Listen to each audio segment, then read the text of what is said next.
BRS లో ఏమీ బాగోలేదా? నిజంగానే కేసీఆర్ చుట్టూ దయ్యాలున్నాయా? సొంత కూతురి అంత మాట ఎందుకంది? కవిత కోపానికి కారణమైన దయ్యాలెవరు? ఇప్పుడు ఎక్కడ చూసినా కవిత మాటలపైనే చర్చ నడుస్తోంది. తెలంగాణ రాజకీయాల్లో ఇప్పుడు హాట్ టాపిక్ కల్వకుంట్ల కవిత.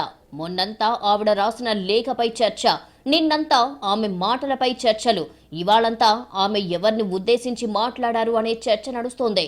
కవిత తన తండ్రికి రాసిన లేఖపై రకరకాలుగా చర్చలు సాగుతున్నాయి. లేఖ రిలీజ్ అయిన మొదటి 24 గంటల వరకు అసలు లేఖ ఎవరు రాశారు, నిజంగా కవిత రాసిన లెటరేనా కాదా అన్న చర్చలు జరిగాయి. ఒకవేళ నిజమైన లేఖ అయితే దాన్ని ఎవరు బయటికి లీక్ చేశారు అంటూ పార్టీలో గుసగుసలు వినిపించాయి. వీటిపై క్లారిటీ ఇస్తూ కవిత కీలక వ్యాఖ్యలు చేశారు. అమెరికా నుంచి నేరుగా హైదరాబాద్ వచ్చిన కవిత ఎయిర్పోర్ట్లోనే క్లారిటీ ఇచ్చేశారు. లెటర్ తాను రాసిందేనని చెప్పారు. కానీ ఆ లెటర్ ఎలా బయటికి వచ్చింది, ఎవరు లీక్ చేశారు, కోవట్టులే చేసి ఉంటారు అంటూ అనుమానాలు వ్యక్తం చేశారు. తండ్రి కేసీఆర్ ను దేవుడు అంటూనే ఆయన చుట్టూ దయ్యాలున్నాయంటూ బాంబు పేల్చారు. తండ్రిని పొగుడుతూనే పార్టీపై విమర్శలు చేశారు. కేసీఆర్ గారు దేవుడు, కానీ కేసీఆర్ గారి చుట్టూ కొన్ని దయ్యాలున్నాయి. వాళ్ళ వల్ల చాలా నష్టం జరుగుతున్నది. పార్టీలో ఉండేటటువంటి నేను కేసీఆర్ గారి కూతుర్ని, అంతరంగికంగా నేను రాసినటువంటి లేఖనే బయటికి వచ్చిందంటే మరి ఇతర సామాన్యుల సంగతి, ఇతరుల పరిస్థితి ఏంటి పార్టీలో అన్నది ఇవాళ చర్చ జరగాల్సినటువంటి అవసరం ఉన్నది. కేసీఆర్ చుట్టూ ఉన్న దయ్యాలు ఎవరు, అలాంటి వారిని ఆయన ఎందుకు దగ్గర పెట్టుకున్నారు అనే దానిపై పార్టీ లోపల బయట చర్చ జరుగుతోంది. 25 ఏళ్లుగా పార్టీని అన్నీ తానే నడిపిస్తున్నారు కేసీఆర్. క్రమశిక్షణ తప్పిన నేతలను ఆయన అస్సలు సహించరు.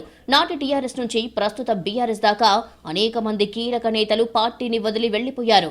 వారు కూడా ఇలా మాట్లాడిన దాఖలాలు లేవు. ఇప్పుడు సొంత కూతురే కేసీఆర్ చుట్టూ ఉండే కోటరీని టార్గెట్ చేయడం సంచలనంగా మారిందే. కేసీఆర్ చుట్టూ ఎవరు ఉంటారో కవితకు తెలియని విషయం కాదు. అలాంటప్పుడు ఆమె దయ్యాలు అని ఎవరిని అన్నట్టు? కేసీఆర్ కు రాసిన లెటర్లోనూ మిమ్మల్ని కలవడానికి ఎంతో మంది ప్రయత్నిస్తున్నారు, కానీ మీ చుట్టూ ఉన్న వారి వల్ల కలవలేకపోతున్నారు అని చెప్పారు. ఇదే విషయంపై వర్కింగ్ ప్రెసిడెంట్ కేటీఆర్ ను ప్రశ్నిస్తే ఆయన సమాధానం దాటవేశారు. మా పార్టీలో డెమోక్రసీ ఉంది కాబట్టి మా పార్టీ అధ్యక్షుల వారికి, మా పార్టీ నాయకులు ఎవరైనా సరే అప్పుడప్పుడు సూచనలు సలహాల రూపంలో లిఖితపూర్వకంగా ఇవ్వచ్చు, ఓరల్గా ఇవ్వచ్చు, రకరకాలుగా ఇవ్వచ్చు. మనం ఎవరైనా సరే పార్టీలో ఏ హోదాలో ఉన్నా కొన్ని విషయాలు అంతర్గతంగా మాట్లాడాల్సిన విషయాలు అంతర్గతంగా మాట్లాడితేనే బాగుంటుంది. పార్టీ ఫోరమ్స్ ఉన్నాయి, అధ్యక్షుల వారితో కలిసే అవకాశం ఉంది, లేదా ఆఫీస్ బేరర్స్ ఉన్నారు, కలిసి చెప్పుకునే అవకాశం ఉంది. కాబట్టి అంతర్గతంగానే కొన్ని విషయాలు మాట్లాడితే బాగుంటుంది. అది అందరికి వర్తిస్తుంది, వీళ్ళకి వాళ్ళకని కాదు, అందరికి వర్తిస్తుంది.